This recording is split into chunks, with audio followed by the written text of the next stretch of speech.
Saludos en Cristo y María, queridos hermanos de Adoración y Liberación. Les habla Fernando Gómez Brims, corresponsal de la Argentina desde la ciudad de Gualeguaychú, provincia de Entre Ríos. A través de este video quería introducirlos a un ciclo de entrevistas que voy a estar haciendo a diferentes especialistas en diferentes temas, siempre que los invitados, por supuesto, sean fieles a las Sagradas Escrituras, a la tradición apostólica y al auténtico magisterio milenario de la Iglesia. El propósito de estas entrevistas es justamente poder hablar de ciertos temas que considero que serán muy importantes para el remanente fiel universal, empezando por un invitado muy especial que es el doctor Antonio Caponeto, quien es profesor en historia, doctor en filosofía, que además tiene un doctorado honoris causa por la Universidad de Guadalajara en México. Además es un prolífico escritor y que además de libros también se ha introducido lo que es el género poético, periodístico, ni hablar de sus famosas conferencias. Es un referente muy importante dentro de lo que es el nacionalismo católico en Argentina y en general el mundo de habla hispana. Así que, sin más, los quiero dejar con la entrevista de Antonio Caponeto. Espero que la puedan disfrutar, que puedan tener una mente muy abierta para escucharlo, porque sabemos que el doctor Caponeto es conocido por decir muchas verdades incómodas, pero que son muy ciertas. Así que, sin más, los dejo con la entrevista. Ave Cristo Rex.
Muchas gracias por entrevistarme.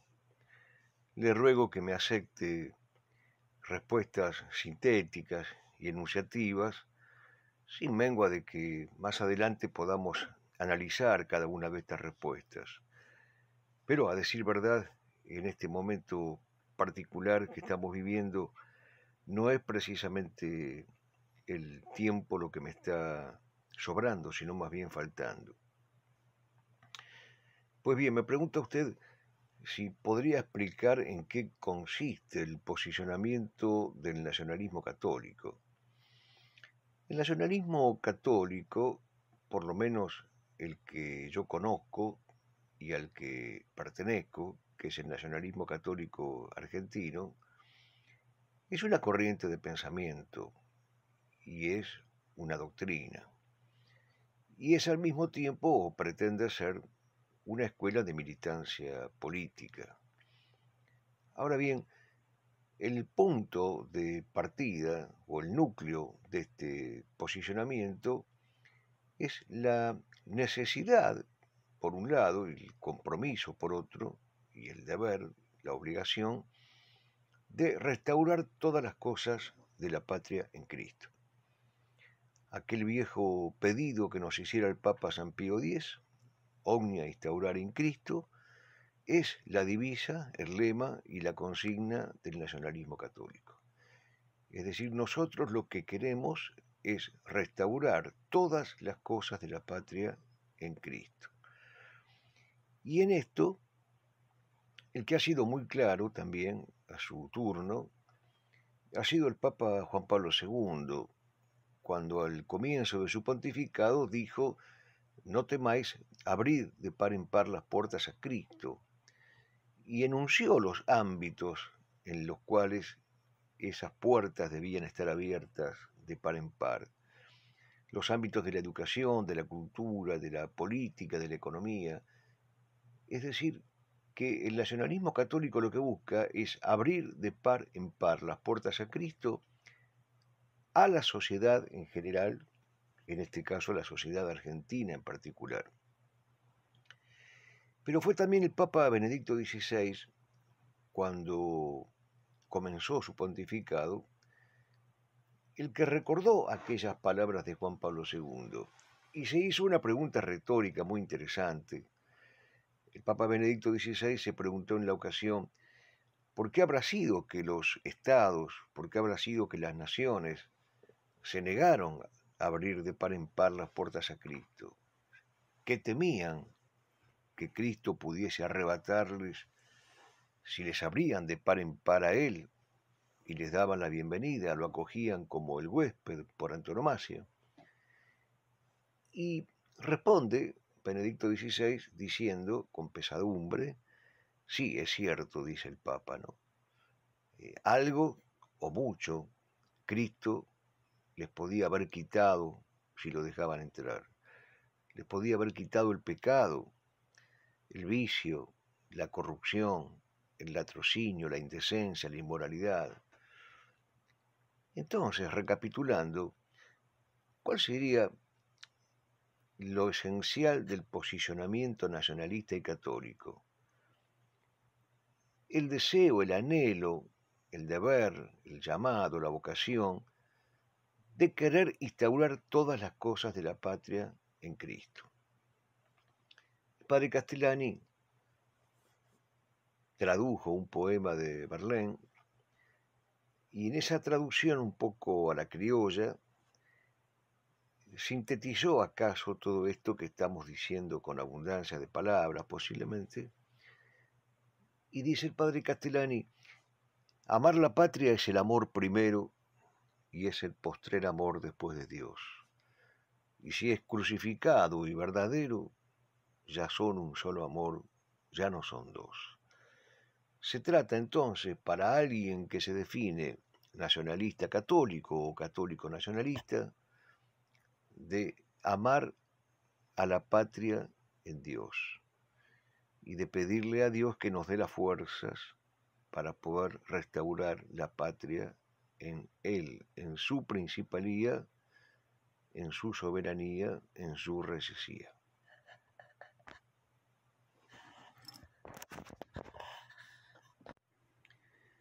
Me pregunta usted cómo se vincula la hispanidad con la identidad de los pueblos hispanoamericanos.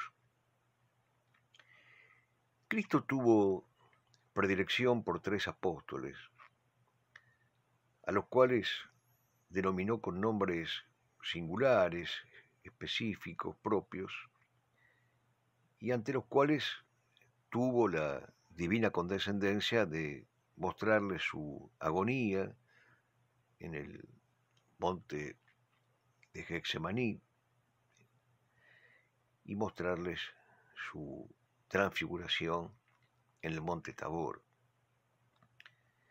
Estos 3 apóstoles son Pedro, Juan y Santiago. Cierta tradición teológica ha querido ver en ellos la figura de las virtudes teologales,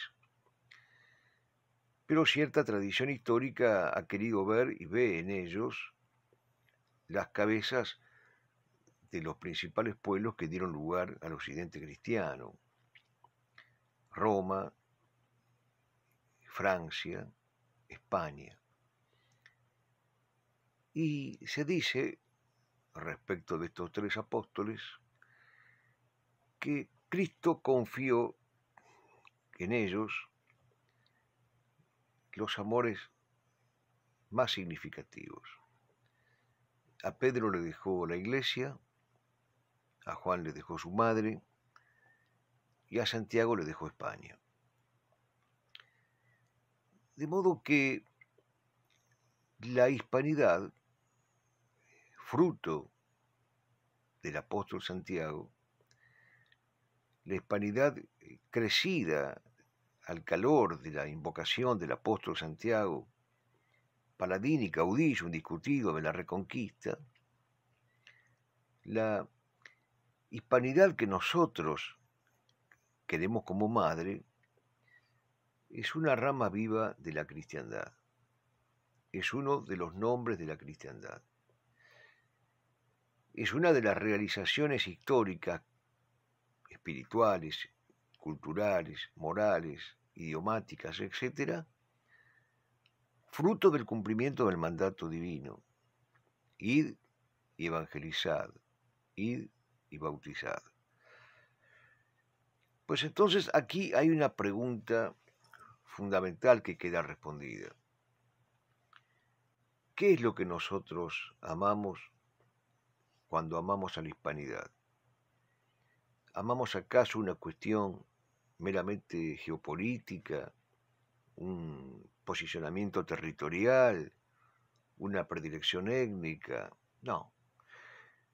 Lo que nosotros amamos cuando amamos a la hispanidad es esta rama viva de la cristiandad que ejecuta y hace posible el cumplimiento del mandato evangélico.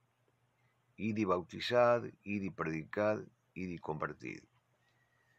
Y por eso que la hispanidad así concebida, como matriz, es irrenunciable para nosotros y es inmodificable y es innegociable. Esto es lo primero que debe quedar dicho. Si nosotros nos confundimos y creemos que la hispanidad es nada más que sinónimo de españolismo geográfico o racial, pues de este error inicial se seguirán otros cada vez más fatales y cada vez más funestos. Por eso es tan importante entender qué es lo que amamos cuando amamos a la hispanidad, qué es lo que defendemos y custodiamos cuando defendemos y custodiamos la hispanidad. Ha sido, entre tantos, un gran poeta español del siglo XX, José María Pemán,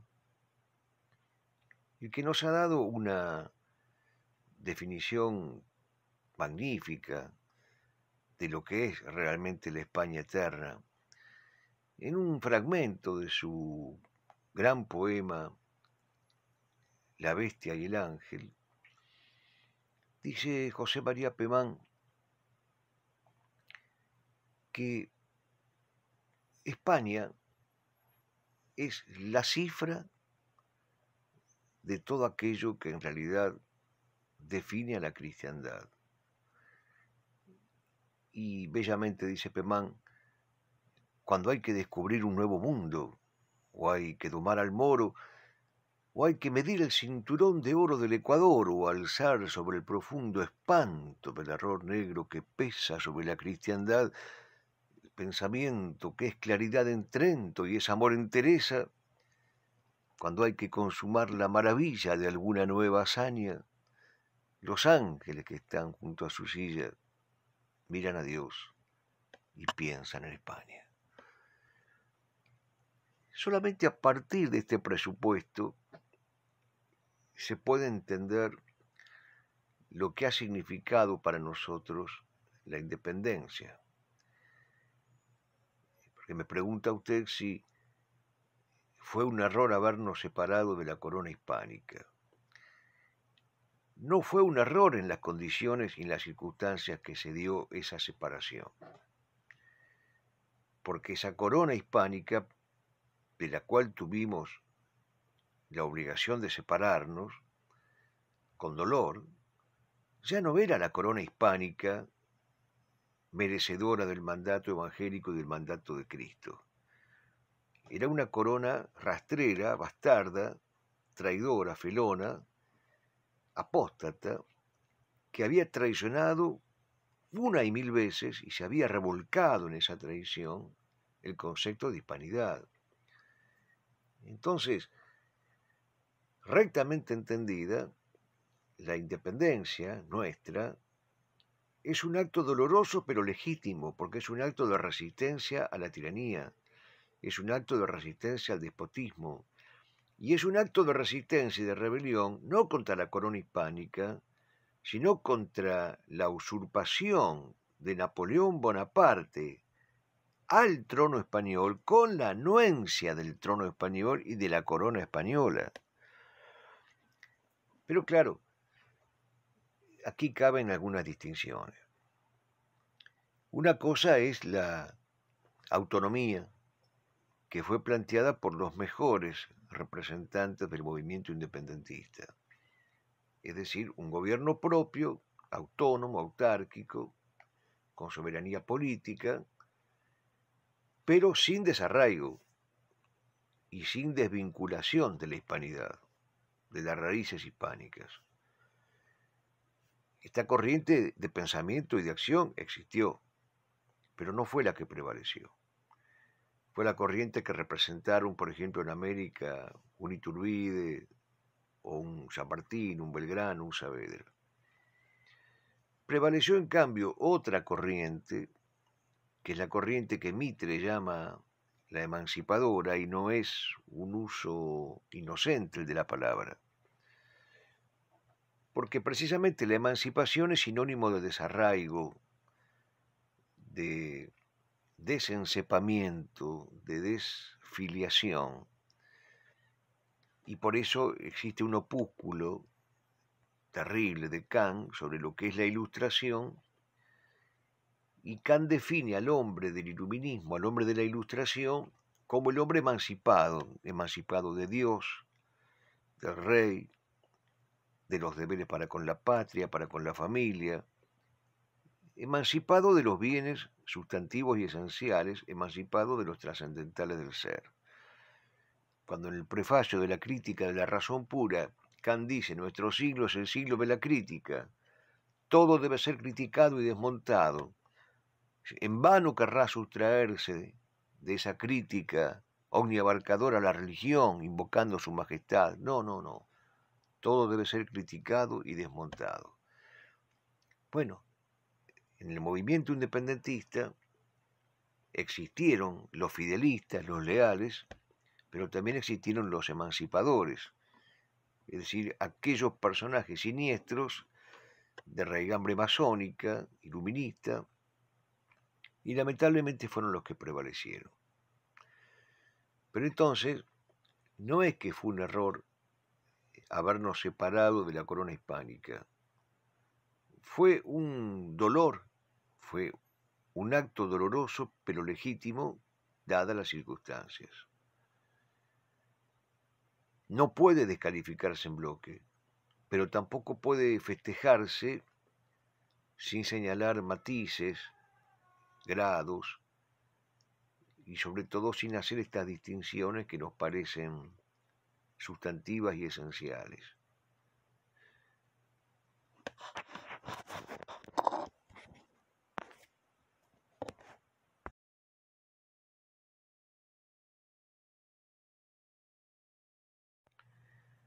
Me pregunta usted sobre la llamada ola celeste o el movimiento providista. Pues bien, yo ante todo debo manifestar mi respeto por la lucha tenaz e intransigente que ellos están llevando a cabo. Y no solamente manifestar mi respeto, sino mi adhesión y mi solidaridad y mi reconocimiento. Es decir, que en principio, en tanto católico, uno no puede sino estar a favor de esos movimientos que se niegan a la legalización del aborto. Pero yo tengo algunos reparos para hacerles llegar a estos amigos amablemente, y he reunido esos reparos, digamos, en un libro que salió el año pasado, que se llama Democracia y Providismo. Pido perdón por este autorreferencialismo, pero como las respuestas son sintéticas, no veo otra alternativa más que sugerirle o recomendarle al escucha que si quiere ampliar vaya a determinados sitios. ¿Y cuáles serían algunas de esas observaciones que yo quisiera hacerle llegar a estos grupos? Las he tratado de denunciar en forma de consignas, pero bueno, son muchas las consignas, le digo, algunas que tengo más presentes que otras. Sí al quinto mandamiento, no al aborto. Con lo cual lo que se está señalando es que el aborto es un asesinato, es un crimen que está condenado en el quinto mandamiento cuando se dice claramente no matarás a un inocente. Toda vida vale, sí, pero si se vive respetando el plan de Dios. No hay que probar que el embrión es persona humana desde el principio, sino que el demonio es homicida y mentiroso desde el principio, y que a él le sirven activamente los partidarios del aborto. El vitalismo o providismo, cuidado, porque es una filosofía falaz de peligrosa raigambre pagana y aún neopagana. Cristo es la vida, y solo por amor a Él, en Él y por Él, tiene sentido nacer, vivir y morir. Si no, el vitalismo o providismo termina siendo una concepción puramente biologista o fisicista. Salvemos las dos vidas, si Dios así nos lo permite, por supuesto, si así se lo pedimos y si así podemos empeñarnos a fondo, claro. Pero hay santas como Jana Beretta Molla que ofrecieron su vida para que viviera el hijo por nacer. Y hay filicidas feroces a las que hay que salvar de sus garras las vidas de sus hijos, así pierdan las vidas ellas. El aborto está financiado y promovido por el judaísmo triunfante, como lo ha demostrado Augusto Espíndola en un libro reciente. Es decir, no está financiado por el nacionalsocialismo derrotado.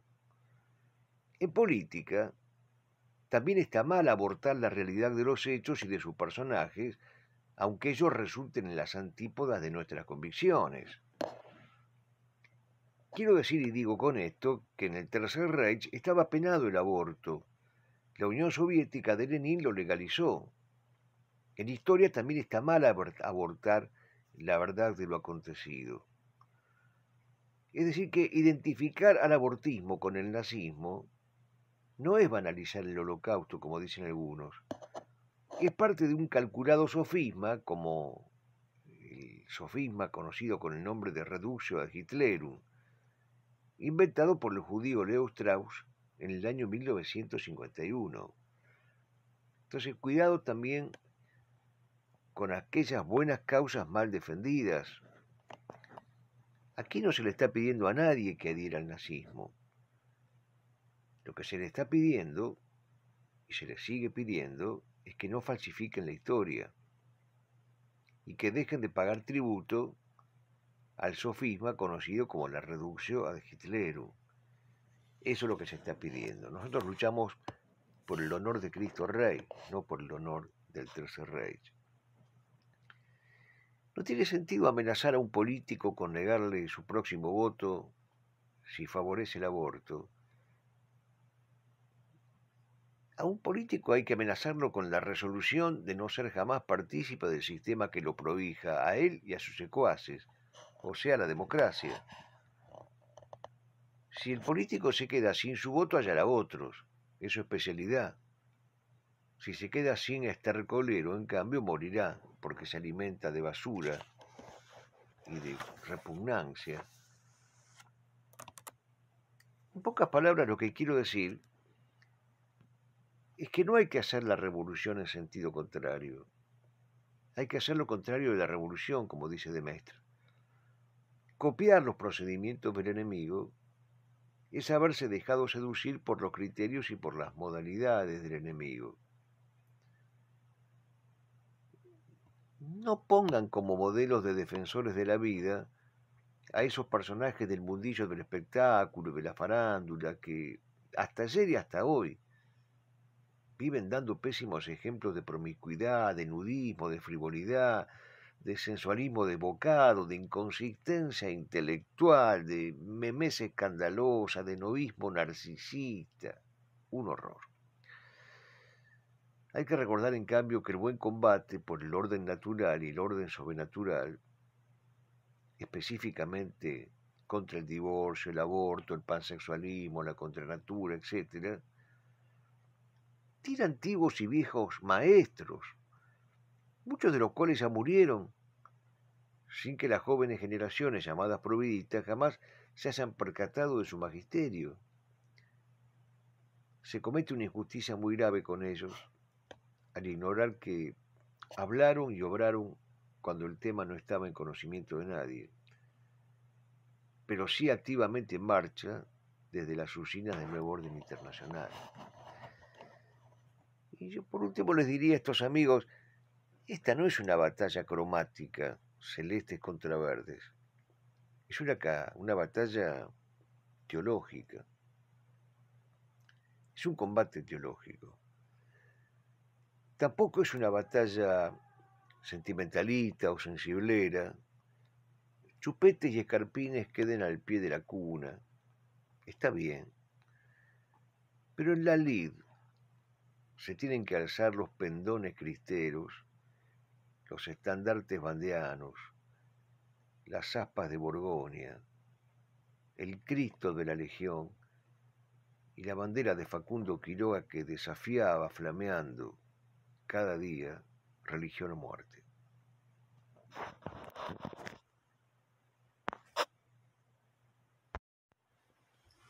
Posiblemente esta sea la pregunta más difícil. Me pregunta usted qué opino de Bergoglio. Bien, creo que es sabido que yo he escrito sobre este hombre 3 libros. Uno, muy a mi pesar, de carácter vaticinador. En absoluto me vanaglorio de haberlo escrito, más bien me lleno de estupor. Es La Iglesia traicionada. Es un libro escrito 4 años antes de que Bergoglio llegara a la silla petrina, y es un libro en el que demuestro minuciosamente que Bergoglio es un traidor a Cristo y a la fe católica. Y si bien ese Bergoglio que queda desenmascarado y protestado como traidor a Cristo y a la Iglesia Católica todavía no era papa, lo cierto es que lamentablemente esa felonía, esa traición, esa deslealtad que yo retrataba y describía en ese libro, se puso después en evidencia y de manera patética y enfática cuando dejó de ser Bergoglio para pasar a ser Francisco. Es decir, que hay un primer libro mío en el cual pruebo la traición de Bergoglio a la doctrina católica. Hay un segundo libro que aparece ya siendo él Francisco, que se llama Del iscariotismo a la apostasía, y en el cual analizo este dolorosísimo y desgarrador tránsito de un hombre que empieza adhiriendo a la iglesia de Judas, pero termina incurriendo en la apostasía. Es un itinerario grave, tremendo, terrible, difícil de sobrellevar para el creyente, para el feligrés de a pie, para el parroquiano simple. Pero es un tránsito que este hombre no ha trepidado en dar y que cada día parece renovar. Con perplejidad lo decimos. No quisiera dramatizar, pero con angustia lo digo. Y preferiría subrayarlo. Con profunda angustia lo digo. porque yo pertenezco a una generación de católicos que hemos sido educados en la obediencia al Papa, en el amor al Papa y en el deseo fervoroso de servirlo, de ser escudero del Papa y de reconocerlo y de vitorearlo como vicario de Cristo. Por eso solo quien comprende la educación y la crianza espiritual que recibimos los hombres de mi generación puede comprender la íntima desgarradura que se siente, la angustia fatídica que se experimenta cuando tenemos que constatar con estupor este tránsito del iscariotismo a la apostasía. Es más, le pedimos a Dios renovadamente, fervorosamente cada día, la conversión de este hombre, que su corazón de piedra se convierta en un corazón de carne, que su ideología panteísta, imanentista, sincretista, ecumenista, judeo-masónica, se convierta en la doctrina de siempre, la católica, apostólica y romana, que debe esplender desde la cátedra de Pedro. Y escribí después un tercer libro sobre él que se llama De Perón a Bergoglio, que posiblemente sea más difícil de entender para aquellos que viven fuera de la Argentina, porque lo que yo describo en ese libro es un fenómeno que tuvo lugar en los años 1954-1955, cuando Perón quiso crear una iglesia nacional justicialista imbuida de una doctrina que llamó la del cristianismo auténtico. Perón fue excomulgado por el Papa Pío XII a causa de los sucesivos y múltiples ataques a la Iglesia Católica. Pero los obispos de entonces sacaron una carta pastoral denunciando valientemente las persecuciones religiosas que se padecían por culpa y causa de Perón, y en ese documento, que es del año 1954, se describe la naturaleza de esa posición herética y cismática llamada cristianismo auténtico. Un cristianismo que, entre otras cosas, proponía expresamente que los sacerdotes predicaran de cara al pueblo. 6, 7 años antes del concilio, ya esta posición ideológico-religiosa peronista estaba en contra del vetus ordo y estaba en contra del latín, se pedía expresamente.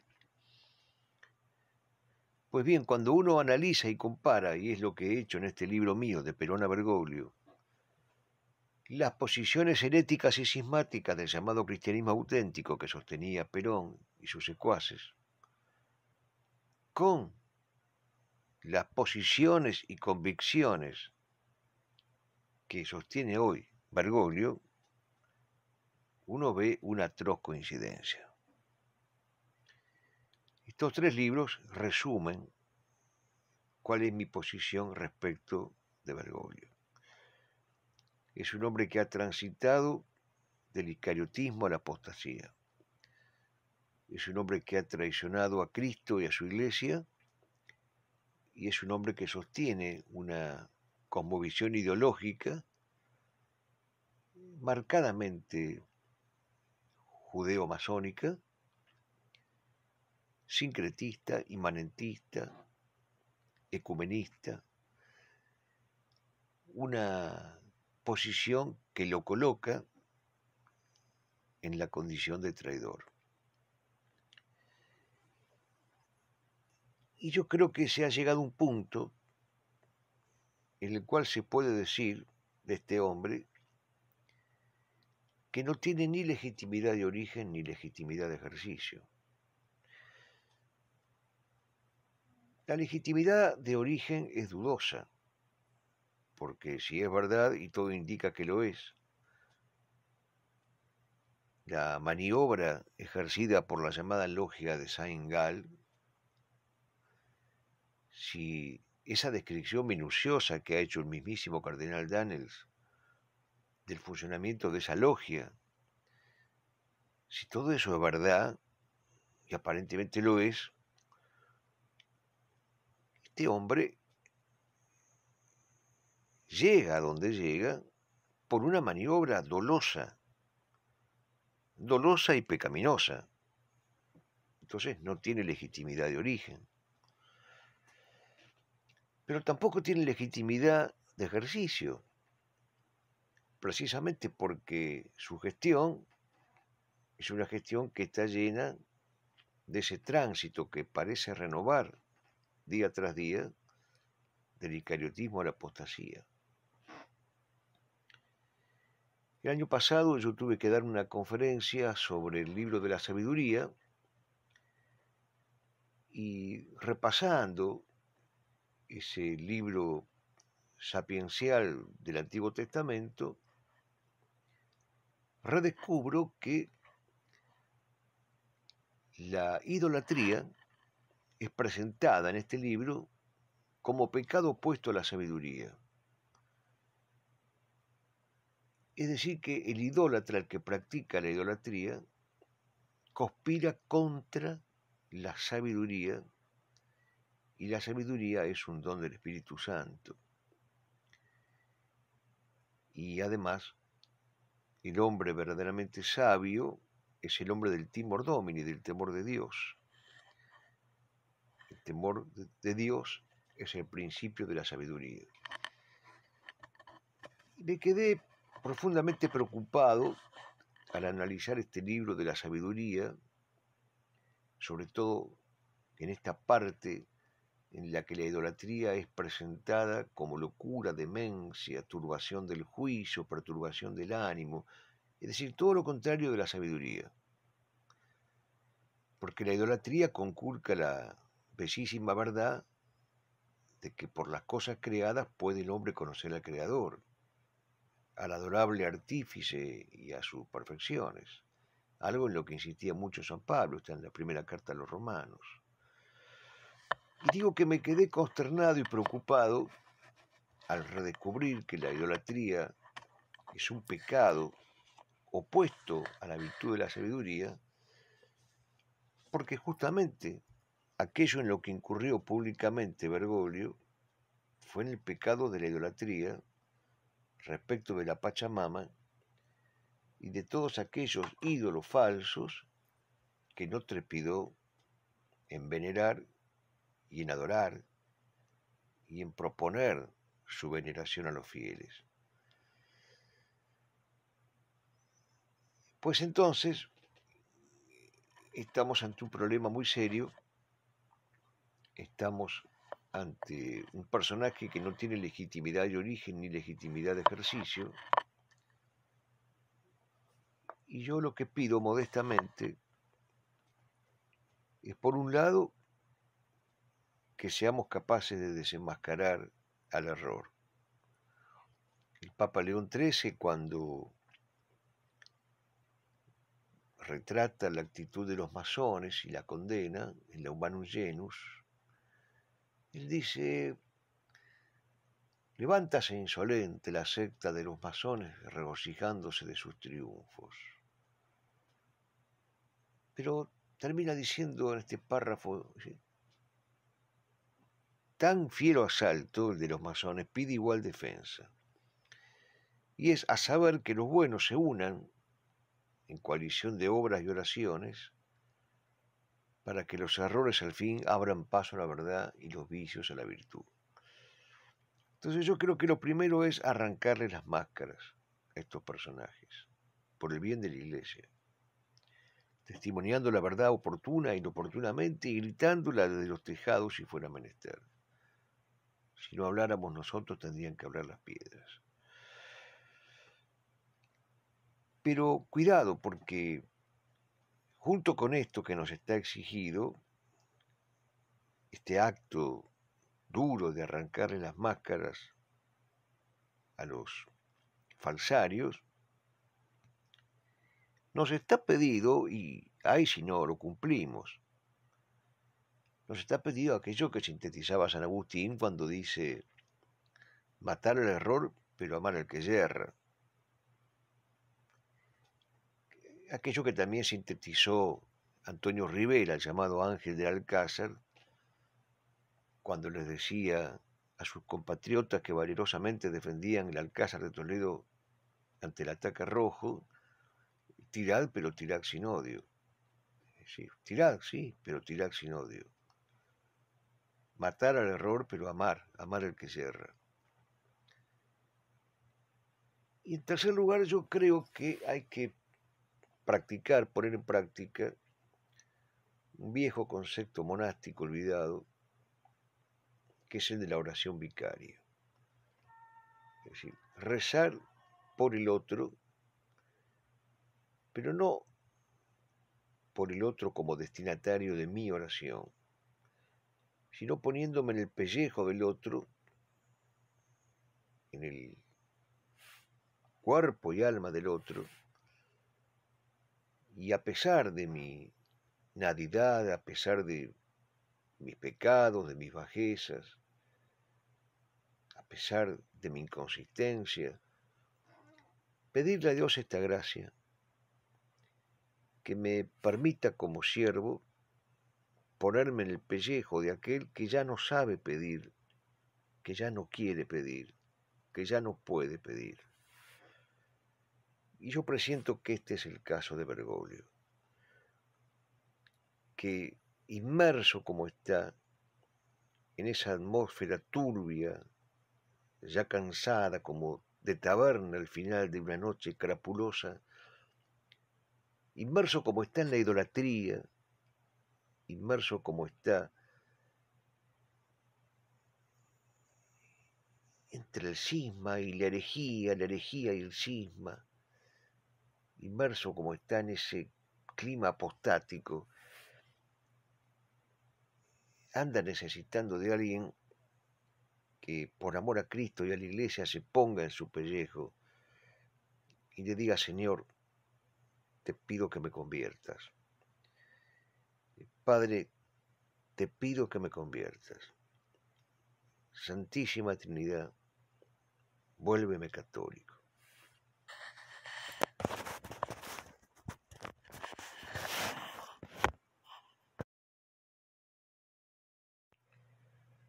Unos pocos, pero significativos sacerdotes y laicos de reconocida autoridad han dejado oír sus fundadas protestas y lamentaciones sobre la funestísima decisión político-eclesial de cerrar los templos y de suspender el culto público.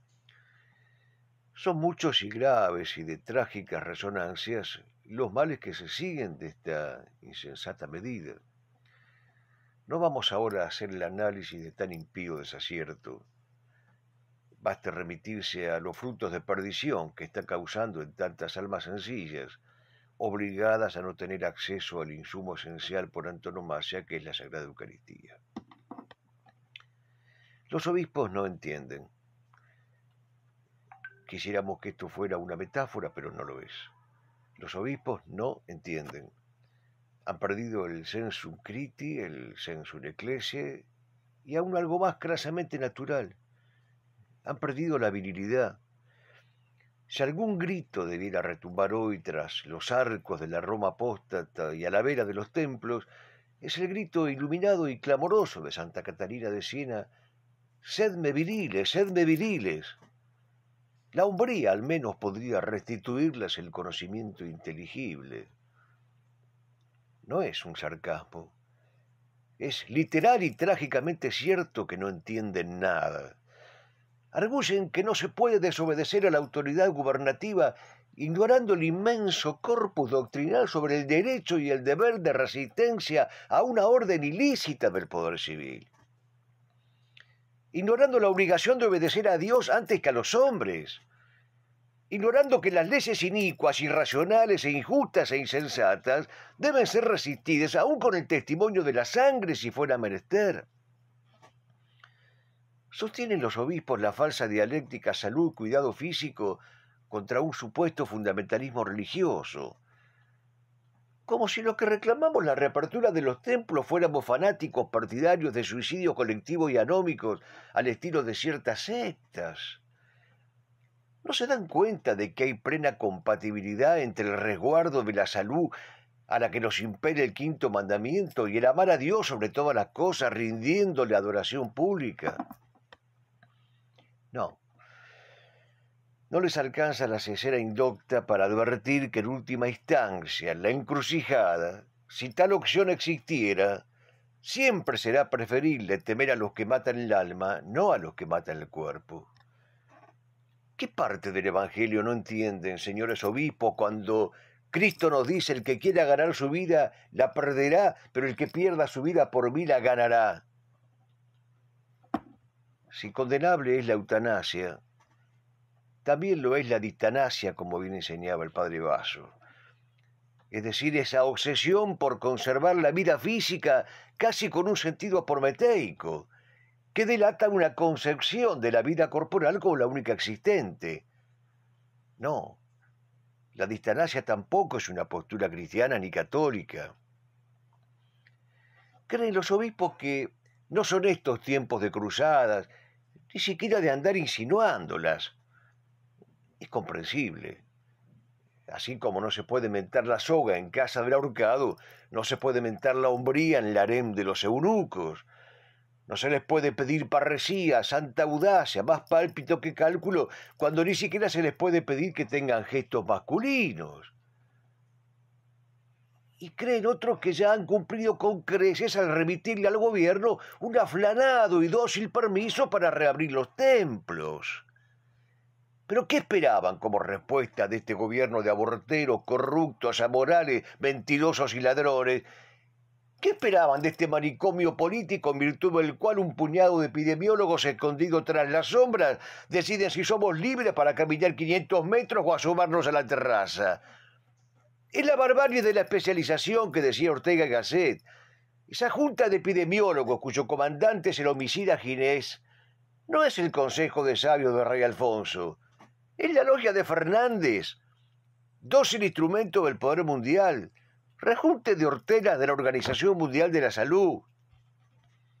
Son ustedes, mitrados indignos, los que han secuestrado la misa, los que han pasado a la clandestinidad del pan de vida, los que han raptado el santo sacrificio, los que no se atreven a abrir de par en par las puertas a Cristo, porque saben que de abrirlas el Señor podría volver a echarlos a trallazos con su látigo ígneo. Son ustedes. No se escuden en nadie, cobardes. No se escuden en las decisiones gubernamentales. Son ustedes los culpables porque se apacientan a sí mismos. Y ay de los pastores que se apacientan a sí mismos, dice el profeta Ezequiel. Tenemos que quebrar el cerco estatal del confinamiento tiránico, del aislamiento coercitivo, de la amenaza y del miedo, y hacernos presentes en nuestras iglesias y parroquias, desagraviando al Señor por la grave ofensa que se le está infligiendo al negarse en el debido culto público. Él es el primer agraviado, no nuestros derechos subjetivos. Si los administradores eventuales de esos templos tiemblan ante el poder opresivo de la maquinaria estatal disfrazada de medida sanitaria, pues que cedan humildemente sus espacios para que la pequeña Grey tenga la posibilidad de congregarse en cenáculos de oración. Siquiera eso, que den un paso al costado para que el puñado de sacerdotes leales pueda celebrar la misa pública que ellos se niegan a ofrecerle a Dios. A ver si queda en claro que no estamos reclamando ningún derecho individual a la libertad religiosa. No estamos reclamando ningún derecho homologable al de otros supuestos cultos que son falsas religiones. Estamos reclamando los derechos de Dios uno y trino y nuestros deberes para con Él. Quede claro asimismo que no estamos exigiendo la restitución de la misa bajo algunas de las formas paródicas que insensatamente han propuesto algunos obispos para adaptar la liturgia a la peste. Es la peste la que queremos doblegar con nuestras rogativas al Altísimo, restituyendo la tradicional dignidad del santo sacrificio. Por cierto que no es este el momento para discurrir sobre las legítimas predilecciones de un rito sobre otro, pero tampoco estamos pidiendo que nos devuelvan la misa para que se restablezca la pseudo-liturgia show, espectáculo, farsa, en manos de esos curas que bien podrían merecer el mote de matarife con que lo llamó el Padre Pío, o de cloacas, como los nombró la Virgen Santísima en la Salet. No nos quejemos de la apostasía, de la pusilanimidad y del talante felonesco de pastores y de encumbrados clérigos, si no empezamos nosotros por dar el mínimo y elemental ejemplo de restituirle a la casa del Padre la presencia de aquellos que no renunciamos a adorarlo. Con dolor y con veracidad decía San Atanasio, vosotros tenéis los templos, nosotros tenemos la fe. Habrá llegado la hora, posiblemente, de que nosotros, los que queremos tener fe, también exijamos tener los templos. Por lo menos tratemos de evitar que los templos católicos se vayan convirtiendo en salones de usos múltiples, como ya está sucediendo. Tratemos de instar a los párrocos a que cada quien en sus barrios abran las iglesias sin temores y testimoniemos con nuestra sencilla presencia orante que nos importa más el reino de Dios y su justicia que la añadidura. Si la caridad se enfría, si los corazones se vuelven pétreos, si nos gana la tentación de conformarnos con misas online, pronto acabará esto en una simonía virtual ofreciendo los oficios litúrgicos por mercado libre. Más daño que el COVID-19 le hace a la salud del creyente presenciar la defección y la deserción de quienes deberían ponerse al frente de la custodia de la fe verdadera. Hace unos días atrás la Iglesia recordaba la figura de San Jorge, aquel según el cual, en virtud de la tradición, combatió solo contra un dragón y lo venció, figura del demonio seguramente. El mundo moderno no cree en estas cosas, pero bien dice Chesterton, en las 4 esquinas de la cama de un niño se alzan Perseo y Rolando, Sigfrido y San Jorge. Si retiráis esa guardia de héroes, no hacéis al niño racionalista, lo único que hacéis es dejarlo solo para que tenga que combatir con el diablo. Volvamos a ser niños en esto y volvamos a pedirle a San Jorge que nos acepte simplemente como cooperadores, como escuderos de su lucha contra el dragón. Seamos portadores de la corona de justicia, que nos dé positivo el examen del amor como le sucedió con San Pedro. Contagiemos al mundo el fuego que Cristo trajo a la tierra. No te quedes en casa. Busca la casa de Dios. Con dolor y con veracidad recordemos lo que decía San Atanasio. Vosotros tenéis los templos, nosotros tenemos la fe. Repito, tal vez haya llegado el momento de que los templos sean reconquistados por los que deseamos conservar la fe católica, apostólica y romana. El Salmo 18, 29 dice, fiado en ti me meto en la batalla, confiado en mi Dios asalto la muralla. Pues bien, hay que tomar los templos por asalto, hay que tañir el son de los metales, hay que abrir sobre el ara los misales antiguos y perennes, ruego y canto.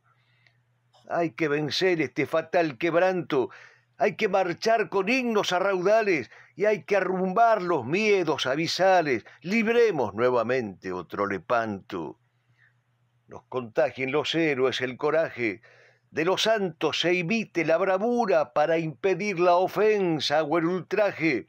vuelvan las misas y en la arboladura de cada torre un trisagión altivo y de cada sagrario un Cristo vivo.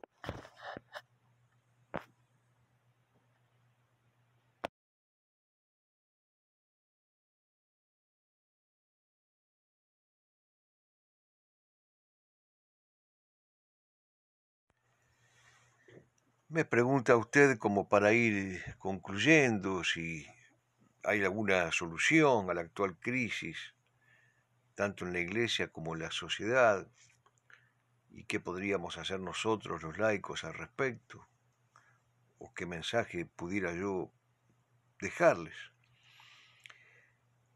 Sinceramente creo que solución hay. Lo que no hay a la vista son solucionadores, es decir, aquellos que estén dispuestos a implementar la solución. Porque la solución es Cristo. Ya lo hemos dicho desde la primera pregunta de esta entrevista. La solución está en instaurar todas las cosas en Cristo. La solución está en abrir de par en par las puertas a Cristo. La solución está en la principalía de Cristo, en la reyesía social de Jesucristo, en la soberanía social de nuestro Señor Jesucristo. La solución está en que Cristo reine, hasta poner a todos sus enemigos bajo sus pies, como dice la Escritura. Entonces la solución, no hay que buscarle ninguna fórmula mágica. Lo que hay que hacer es forjar solucionadores, hallar solucionadores, es decir, apóstoles, testigos, con vocación de santos y de héroes, que estén dispuestos a ejecutar esa única solución posible y ante la cual todas las demás se disipan y carecen de sentido. Es decir, que la pregunta clave, más que cuál es la solución, sería cómo se forja un solucionador. Hay un poeta, Marichal, que tiene un fragmento de una de sus poesías llamada Didáctica de la Patria, en la cual dice que una nación es grande cuando traza la cruz en su esfera durable. La cruz tiene dos brazos, ¿cómo las traza un pueblo? Con la marcha fogosa de los héroes abajo y la levitación de los santos arriba. Creo entonces que es necesario formar espíritus que tengan esta vocación heroica, martirial, esta vocación santa. Sin ellos, la solución será imposible por falta de solucionadores. En cuanto a lo que podemos hacer nosotros en tiempos tan difíciles, tan críticos, yo no veo que haya mejores respuestas que las respuestas que están previstas en el Evangelio. Cada vez que vivimos una encrucijada, cada vez que vivimos una peripecia, cada vez que vivimos un tiempo axial, digamos así, no tenemos que ir a buscar respuestas a ningún manual de autoayuda. Las respuestas están en el Evangelio. Cuando el Señor nos dice sí, sí, no, no, allí hay una respuesta muy clara a la pregunta que hay que hacer, ¿qué podemos hacer? Bueno, podemos hacer esto, hablar sí, sí, no, no. Hablar tajantemente, sabiendo que el que no está conmigo está contra mí, el que no siembra conmigo desparrama. Alegraos y regocijaos, no estar tristes. Un santo triste es un triste santo. Y la iglesia es la musa de la alegría que habita en la tierra de los justos, decía San Gregorio. Alegraos y regocijaos. Y cuando estas cosas sucedieren, erguid vuestra frente, erguid vuestro pecho, porque está próxima la salvación.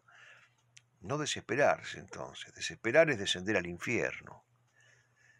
Y nosotros no luchamos por irnos al infierno, sino por conquistar el cielo por asalto. Gritar desde los tejados, oportuna e inoportunamente. Dar testimonio de la esperanza a todo aquel que lo necesite, que lo requiera. Saber que el diablo ronda como león rugiente buscando a quien devorar, resistirle firmes en la fe. Crecer en sabiduría y en gracia. Y saber que pasan las cosas de abajo buscar las cosas de arriba. De arriba, bien alto, donde las águilas no cierran nunca las alas imperiales y donde el arcángel que custodia a nuestras patrias ya tiene levantado el campamento. No digamos entonces que no hay solución, forjemos los solucionadores. No digamos que no hay nada que hacer, hagamos lo que nos pide el Evangelio. Muchas gracias.